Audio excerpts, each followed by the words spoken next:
Team comprising of Sergeant Sigei, Sergeant Wesley Kipkorir Kirui, PC Dennis Kenyoni, PC Milton Mwanze, and PC Boniface Rabudo went to Leader Center in Homa Bay County and arrested the deceased at around 2:30 p.m.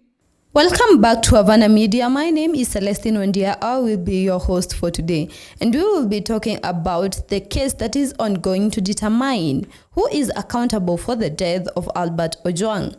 Today, Anne Wanjiko, that is the chairperson of IPOA, went ahead and said that the CCTV footage that had been acquired from Central Police Station has been tampered with.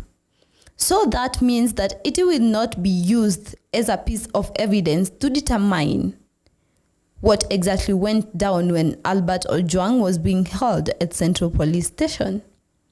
Anne Wanjiko also went ahead and read out the names of police officers who are responsible for taking Albert from his home in Homa Bay and transferring him up to Central Police Station. Speaker, I'll give a brief of the facts that we have. From start, the DCI received a complaint from the DIG, Kenya Police, Mr. Eliud Lagat, through a letter referenced DIG KPS SCC POL Volume 2, 72 dated 4th June, where he alleged that he suffered continuous false and malicious publications on X account, formerly Twitter, with the username Pixel Pioneer, and requested investigations with a view to establish the person and motive behind it. On the same day, on 4th June 2025, the complainant was referred to Serious Crime Unit based at DCI headquarters for investigations. Through forensic analysis, they were able to identify the link used by the blogger and the person linked to the account as one Kelvin Moinde. On 5th June 2025, Kevin Moinde was arrested by DCI officers from the Serious Crime Unit at Gituki area, Bomachage, Borabu, and later escorted to Nairobi. He was placed in custody at Kamkunji Police Station, Nairobi. On interrogating the suspect, the officers established that one Albert Omondi Ojwang, herein referred to as the deceased, a resident of Leader Center within Homa Bay County, was a person of interest and therefore planned to arrest him. On 7th of June 2025 at around 8 a.m., team comprising of Sergeant Sigei, Sergeant Wesley Kipkorir Kirui, PC Dennis Kenyoni, PC Milton Mwanze, and PC Boniface Rabudo went to Leader Center in Homa Bay County and arrested the deceased at around 2:30 p.m. and took him to Mawego Police Station, and a letter in custody via OB 10-7/6 of 2025. At around 3:54 p.m., the deceased was booked out via OB number 11/7/6 of 2025 and escorted to Nairobi, where he was booked at Central Police Station via OB number 136/7/6 of 2025 at 9:31 p.m. On 8th June 2025, according to the police signal, the deceased was rushed to Bagathi Hospital by police officers from Central Police Station, where he was declared dead and later taken to City Funeral Home.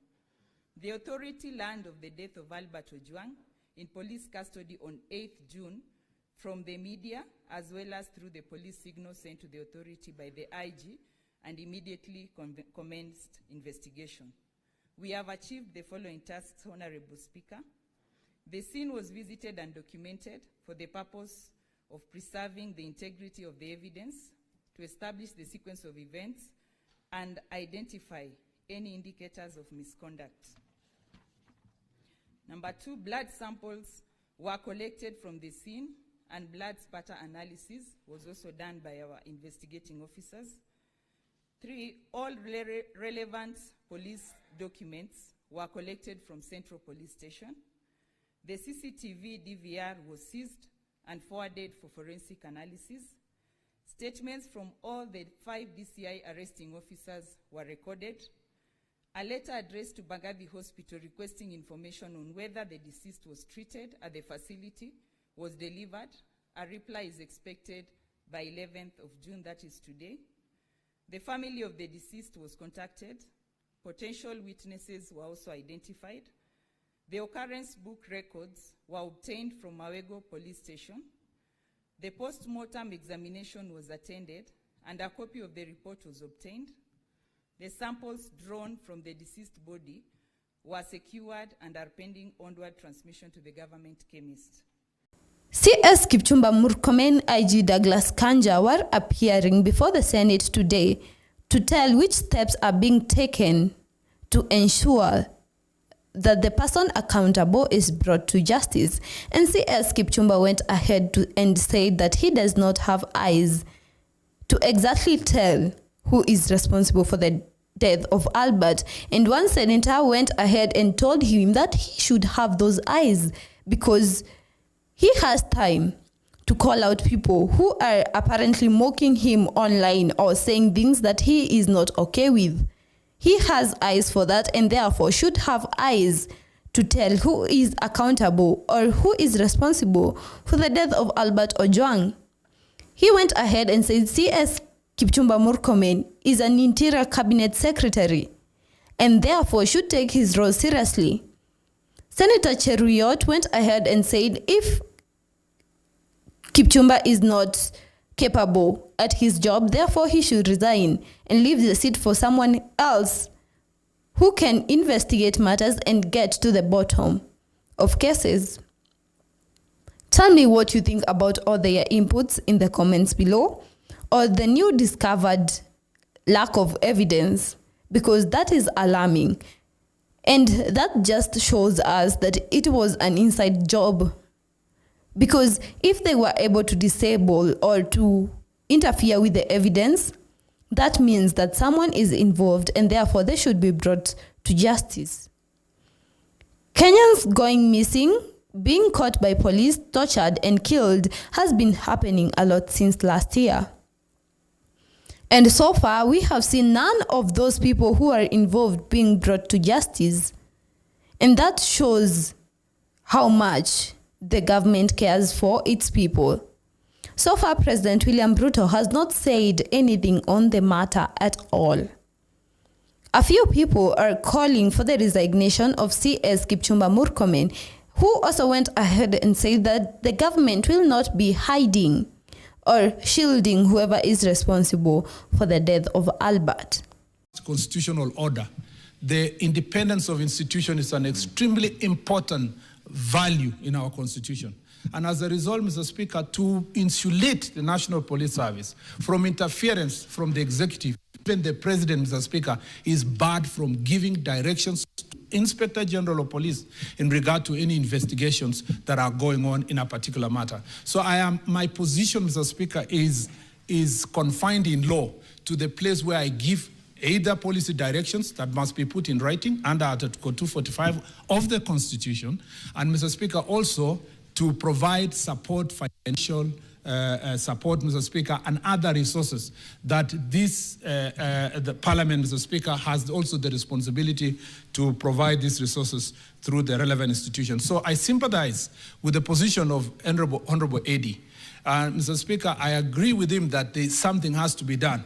But, Mr. Speaker, he has asked a very pertinent question as to who is the culpable person through my eyes. Mr. Speaker, unfortunately, the Constitution did not give me the eyes to see who is culpable. Those eyes have been given to the investigatory authorities under 245 of the Constitution, and that is why you rightly invited me, but also invited the independent institutions, Mr. Speaker. I'm confident, and this is the promise I give to the people of Kenya, that we will do everything within the ministry to ensure that there is no interference, there is no shielding of any individual, there is no cover-up, Mr. Speaker, from the part of the executive, and that, Mr. Speaker, that the Inspector General of the Police and the Independent Police Oversight Authority, which again, Mr. Speaker, Section 4 of the IPOA Act, have been given independence, Mr. Speaker, in all matters of investigation regarding matters related to police brutality and police Mr. Speaker, crimes committed by police officers. Therefore, Mr. Speaker, should questions arise that touch on policy issues, that touch on the ministry's policy contribution, Mr. Speaker, I am more than happy to respond. But I am glad to note that, Mr. Speaker, we have with us the Inspector General of Police, who exercises that independent authority, Mr. Speaker. We are here with the IPOA, and Mr. Speaker, we have agreed, Mr. Speaker, that the Inspector General of Police is going to therefore delve into the matter itself of what really happened so that this House can get the proper information. And then as a lot of Kenyans have set eyes on this case, hoping that justice will be served. On the topic of leaders speaking, Isaac Mwaura went ahead and said there is no way 25th June will be considered a public holiday, because some people were saying that it should be considered a public holiday to remember people who died last year for the finance bill to be wiped out completely. He went ahead and said that will not be done because that will be like celebrating political instability in the country.